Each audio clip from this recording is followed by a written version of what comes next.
एक नंबरची जर कुठली ऍक्टिव्हिटी असेल तर ती असते शॉपिंगची. तर महिला पर्यटक तुम्ही सिंगापूरला जाऊ किंवा आमच्या लक्ष्मी रोडला येऊ किंवा मलेशियाला जाऊ किंवा महाबळेश्वरला येऊ, कुठं जरी गेलं तरी महिलांना शॉपिंग हे खूप आवडत असतं. त्यांना 10 रुपयाचा फायदा झाला, मला एक 15-20 रुपयाचा फायदा झाला.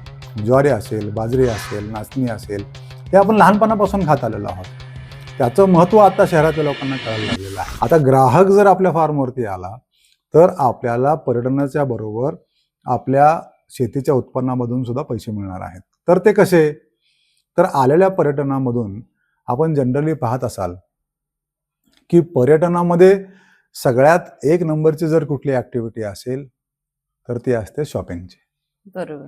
पर्यटनामध्ये तुम्ही जर बघितलं तर खास करून महिला पर्यटक असतील, मग त्या महिला पर्यटक तुम्ही सिंगापूरला जाऊ किंवा आमच्या लक्ष्मी रोडला येऊ किंवा मलेशियाला जाऊ किंवा महाबळेश्वरला येऊ, कुठं जरी गेलं तरी महिलांना शॉपिंग हे खूप आवडत असतं. आणि म्हणून आपल्याकडे ज्यावेळेला पर्यटक येतील तर आपण त्यांचा पाहुणचार तर करणारच आहोत आणि मग गाव दाखवणार आहे, सगळ्या गोष्टी करणार आहोत आणि मग ते आपण इथे त्यांना आपला कृषी माल विकू शकतो.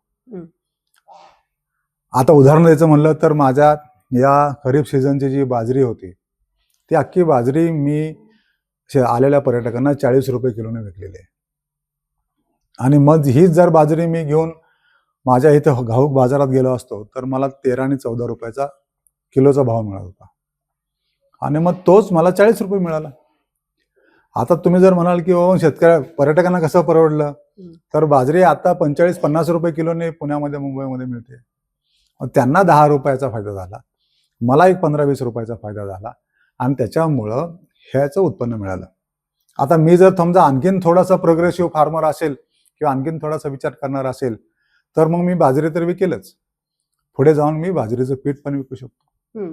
आणि मग बाजरीचं पीठ विकल्यानंतर मग मला असं वाटलं की बाबा बाजरीचे मी वेगवेगळे पदार्थ विकू शकतो. 2023 आपल्या सगळ्यांना माहिती आहे ही तृणधान्य वर्ष डिक्लेअर केलं होतं, आंतरराष्ट्रीय तृणधान्य होतं आणि इंटरनॅशनल इयर ऑफ मिलेट्स. आणि मग हे तृणधान्य ज्वारी असेल, बाजरी असेल, नाचणी असेल, हे आपण लहानपणापासून खात आलेलो आहोत. त्याचं महत्त्व आता शहरातल्या लोकांना कळायला लागलेलं आहे, त्याचं महत्त्व आता आंतरराष्ट्रीय लेवलला गेलेलं आहे.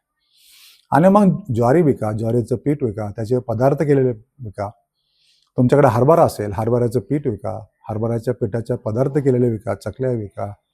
गहू असतील, गव्हाचं पीठ विका, गव्हाचा चिकापासून तुम्ही केलेल्या कुरड्या विकू शकता.